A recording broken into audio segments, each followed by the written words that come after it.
English Easy Podcast. Hello, learners. Welcome back to English Easy Podcast, your partner to learning English. Yes, welcome everyone. So, have you ever wondered why, 92% of people who set these massive, really inspiring life goals just completely fail within the first month? It is a shockingly high number, yeah. It really is. And today, we are doing a custom-tailored deep dive to completely tear down this myth that you just need to, dream big in order to succeed. Right, because just dreaming big is actually a trap. Exactly. Our mission today is to explore the really powerful, life-changing difference between carrying around a huge dream and, executing small, everyday goals. Yeah, the everyday stuff. Right, and we're doing this to boost your motivation and your English comprehension at the exact same time. Yeah. We'll use simple, clear language because, honestly, learning English can feel super overwhelming sometimes. Oh, absolutely. It can feel like looking at this massive, towering mountain peak that you want to climb. Yes, that is the perfect analogy. The dream is the peak of the mountain, but the goal is just like the heavy hiking boots on your feet and taking one single, really unglamorous step on the dirt trail today. Right, because if you only stare at the peak, your brain just panics.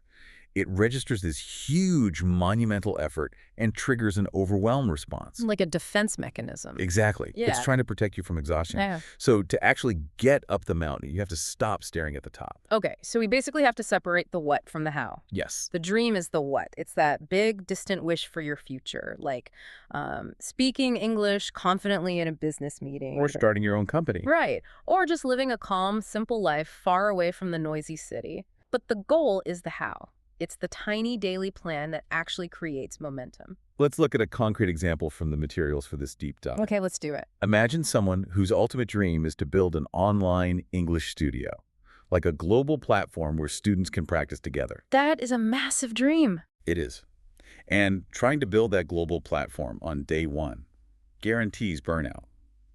So the daily goal this person set was deceptively small, How small? working on the idea for just 15 minutes every weekday. Wait, just 15 minutes? Yeah, 15 minutes.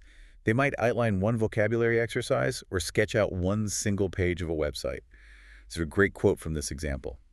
I'm coming slowly, but I'm coming. I'm coming slowly, but I'm coming. I love that, but I have to push back a little here. Sure, go ahead. Working 15 minutes a day on a global business sounds like trying to empty the ocean with a teaspoon. Like it would take forever to see actual results, right? It sounds that way, yeah. But the mechanism here isn't about the volume of work you finish in those 15 minutes. It's about your brain and your identity. Okay, explain that. Consistency fundamentally rewires your brain.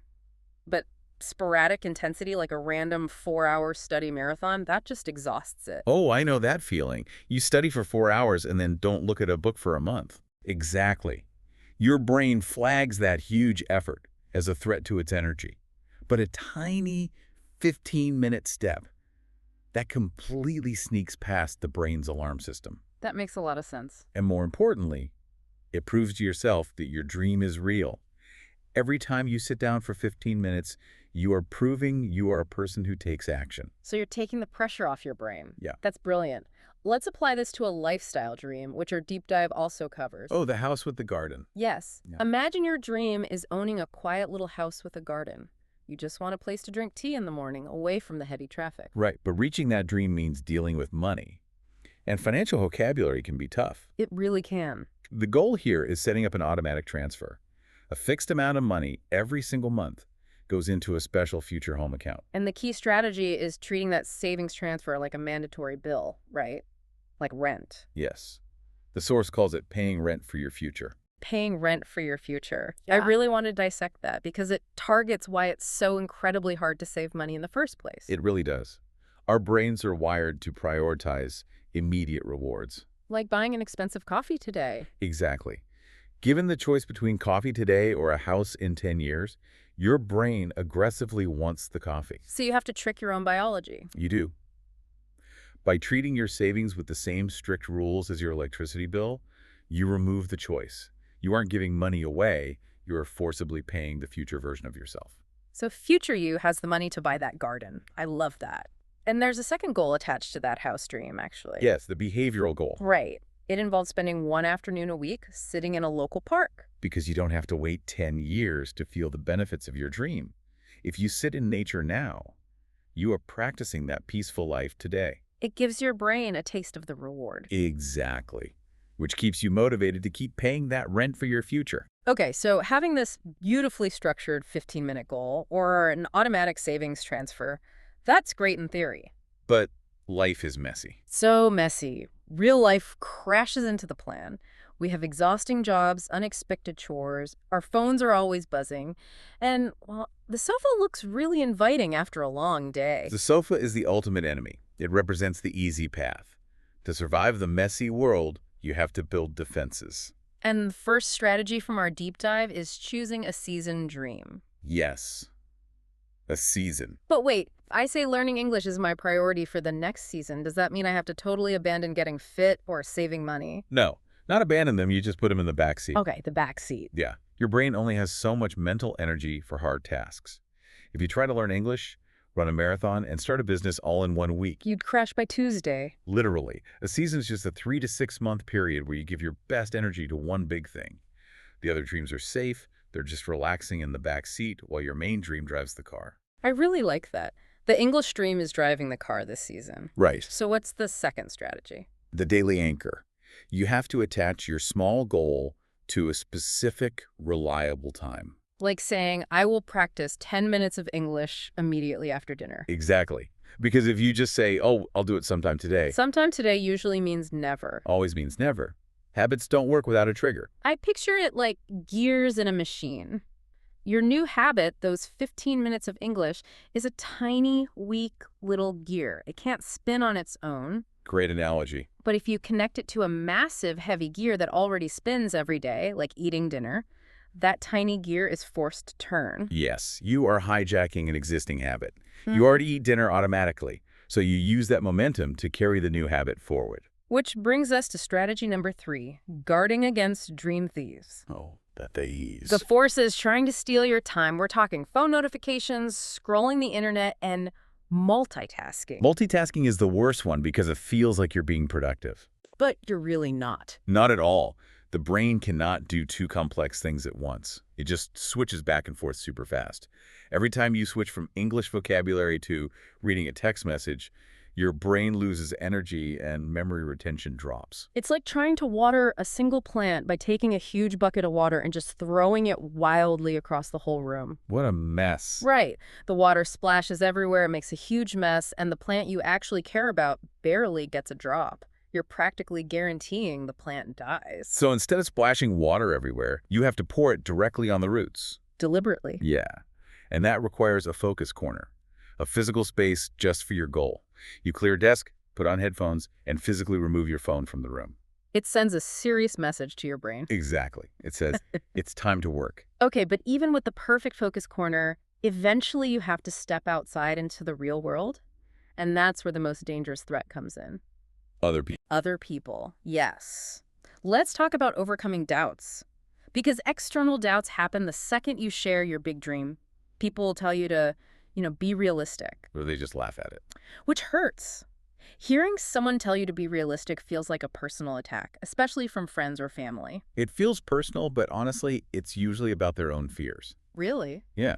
Yeah. When you attempt something ambitious, it forces people to look at their own laziness. It makes them uncomfortable. They want to stay safe on that comfortable sofa, and they want you to sit back down with them so they don't feel bad. Wow. So their criticism is really just about their own boundaries. Exactly. You don't need their approval. You just need to protect your dream like a tiny flame in the wind. Protect the flame. But what about internal doubts? Some days your own brain screams that you're too slow, or your English is terrible and you should just quit. That's where the flexibility mindset comes in. Okay, I have a question about that. If we're told to be flexible and not worry about missing a day, doesn't that just give us an excuse to be lazy? It can sound like a slippery slope, yeah. Right, like, oh, I'll just be flexible today and watch TV. But there is a huge difference between quitting and being flexible. Yeah. Quitting is breaking the habit entirely. Flexibility means if you can't do your 30 minutes, you do 5 honest minutes instead. Just 5 honest minutes. Yes. It's about loyalty to your dream. You ask yourself, am I for my dream today or against it? Am I for my dream today or against it? I love that question. Doing 5 minutes when you feel terrible proves you are still for your dream. You keep the tiny gear turning, even if it's spinning very slowly. which ties into this amazing concept from our deep dive. A dream is a compass, not a ticking clock. Yes, a compass. It just shows you the direction, like north. It doesn't scream at you that you're late. Exactly. Treating your dream like a deadline just creates panic, and panic blocks the learning centers in your brain. But a compass removes the deadline. You're free to just take one small step in the right direction. I want to make sure these concepts really stick in our learners' minds. So we are going to turn the end of this deep dive into a friendly audio gym. I love this part. Right. Neuroscience shows that, physically speaking, a new word out loud changes how your brain remembers it. So wherever you're listening right now, Walking, cooking, whatever. yes, I want you to physically say these English words out loud with us. Don't feel silly, just do it. It builds confidence. Exactly. Our expert will give a simple definition, and then I will say the word slowly so you can repeat it. Ready? Let's do it. Our first word is priority. A priority is the most important thing right now. Like, English is my priority this season. Okay, say it out loud with me. Priority. Awesome. The next word is distractions. Distractions are the things that pull your attention away, like phone notifications or a noisy room. Say the word. Distractions. Perfect. Moving on to consistent. Doing something regularly without stopping, like saving a fixed amount of money every single month. Voice it now. Yeah. Consistent. Great job. The fourth word is loyalty. Loyalty means staying committed to your dream, even on those hard, really exhausting days. Speak it out loud. Loyalty. Nice. Next is mindset. Mindset is the way you think. It's the glasses your mind wears to see the world. Your turn. Mindset. Excellent. Now, a feeling we all fight against. Discourage. Feeling discouraged is when you feel sad or want to stop because the goal just feels too hard. Say it out loud. Discouraged. Very good. And the final word. Tempted. Being tempted means wanting to do something easy, like sitting on the sofa, instead of doing your small daily goal. Say it one last time. Tempted. Amazing. Honestly, by physically saying those words, you are taking a massive step forward in your English journey today. Absolutely. So to quickly summarize everything we've talked about in this session. Right, the core lessons. We have to separate the big dream, which is the what, from the small goal, which is the how. We need to protect our daily anchor from dream thieves. Practice flexibility with those 5 honest minutes. And remember that a dream is a direction, not a deadline. Exactly. But listening to us is just the first part. You have to take action. Yes, action is everything. So I have a direct challenge for you right now. The moment this deep dive ends, I want you to grab a notebook or open the comment section wherever you're listening and write down this exact sentence. Or write it down, don't just think it. Right. Write this. I'm, then your name, from your country, and one small step I will take for my dream this week is. And fill in the blank. Yes, fill it in. Make it a ridiculously small step, like 15 minutes small. Because writing it down proves your goal is actually real. It makes it physical. And as you get ready to write that down, our expert has one final thought to leave you with today. Yeah, just something to think about. If your dream is truly just a compass pointing you in a beautiful direction and not some stressful deadline, what would happen if you stopped worrying about the finish line and simply decided to enjoy the walk today? Wow, just enjoy the walk today. Focus on the boots. Exactly. Focus on the boots. Because coming slowly is still coming. Thank you so much for joining us on this deep dive. Keep protecting your compass, and we will catch you next time.